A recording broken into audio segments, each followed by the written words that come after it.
On Tuesday, the Ultimate Fighting Championship held a press conference at the Bell Center in Montreal to promote the main event of UFC 124 December 11th. It's going to be welterweight champion George "Rush" St. Pierre defending the title against the guy he out-wrestled in August 2007, former NCAA wrestling champion and fellow Tough 12 coach Josh Koscheck. Josh, first question. Are you planning on hiring, or is the UFC hiring extra security for you for UFC 124 in Montreal? Well, I think that they have me definitely have some extra security, but I don't need it, you know what I mean? It's like, hey, if they want me, they're going to come get me, you know? It's not hard to find me. I'm at AK every day. You know, I got a couple gyms in Fresno, so if they want me, they're going to come and get me regardless. But, you know, just needless to say that I have a surprise if they do come for me, so, you know, I'm not going to go down that easy. What about the rematch with GSP at this stage? As we heard Dana White say, you know, you've become one of the most well-rounded fighters in the UFC. We've seen you grow like we've seen Kenny Florian grow from the Ultimate Fighter. What is different about this match at this time?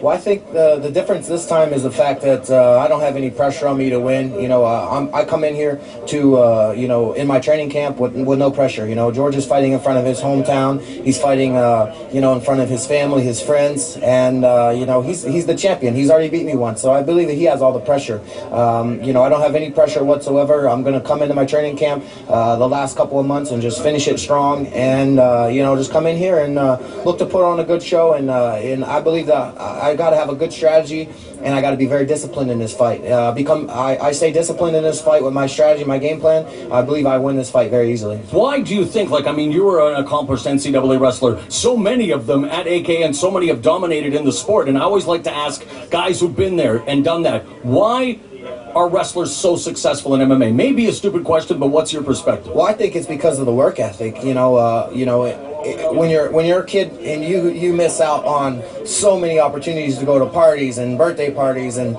you know, friends events, and you know, because of wrestling, you know, it's a 7-day-a-week job, and you know, just becoming the best wrestler, you know, or the worst wrestler, doesn't matter. You know what it takes to wrestle. Whether you've done it once or you've done it a million times. You know the discipline.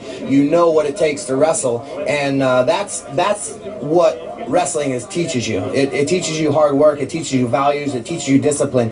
And, you know, you don't learn that just by, you know, going out and kicking a soccer ball or hitting a baseball. You learn it by hands-on and grinding and sacrificing. You know, mixed martial arts is very similar to wrestling. You know, you have to sacrifice. I mean, for the next 9 weeks, you know, I got to sacrifice. I got to go away from my family. I got to go away from my friends and just exclude myself and, you know, focus on training and push my body and my mind to the limits, because I have a guy over here who's a champion that wants to kick my ass. And, you know, in order for me to do that, you know, in order for me not to get my ass kicked by St. Pierre, I got to put myself through hell.